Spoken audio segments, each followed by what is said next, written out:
നമ്മുടെ കിങ്ങിണി പൂച്ച രാവിലെ തന്നെ പറമ്പത്തുനിന്ന് തിരിഞ്ഞു കളിക്കുന്ന കണ്ടിട്ട് പോയി നോക്കിയതാണ്.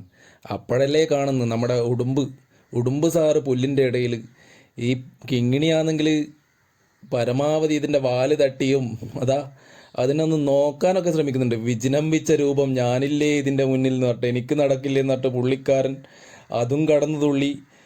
അപ്പുറത്തെ സൈഡിൽ നിന്ന് ഒന്നും കൂടി നോക്കി എനിക്ക് പറ്റിയ പോരാളിയാണോ എന്നൊന്ന് ചെക്ക് ചെയ്ത് അതും കഴിഞ്ഞ് നേരെ അതിനെയും കടന്നു തുള്ളി. എനിക്ക് പറ്റിയത് ഇവനല്ല, എൻ്റെ എതിരാളി തോട്ടിലെ മീനുകളാണ്, കുഞ്ഞു മീനുകളാണ് എന്നിട്ടതാ ആ നോട്ടം കണ്ടോ. ഞാൻ അങ്ങോട്ട് പോയി കളിക്കുന്നില്ല, തരത്തിൽ കളിക്കാൻ പഠിക്കണം എന്ന് പറഞ്ഞിട്ട് മൂപ്പരിതാ ഇങ്ങോട്ട് വന്ന് നിന്നിട്ടുള്ളത്. അവസാനമാണ് രാജാവിൻ്റെ ആ വരവ്, ഉടുമ്പിൻ്റെ ഒരു വരവ്, ഒരു ഒന്നൊന്നര വരവുണ്ട്, നിങ്ങൾ കണ്ടോളി. ആ സ്ലോ മോഷനിൽ നടത്തം നോക്കിയേ, നാവ് നീട്ടി. വെറുതെയല്ല പൂച്ച സാറ് നേരെ എനിക്ക് പറ്റിയ എതിരാളിയല്ല എന്ന് പറഞ്ഞിട്ട് മീൻ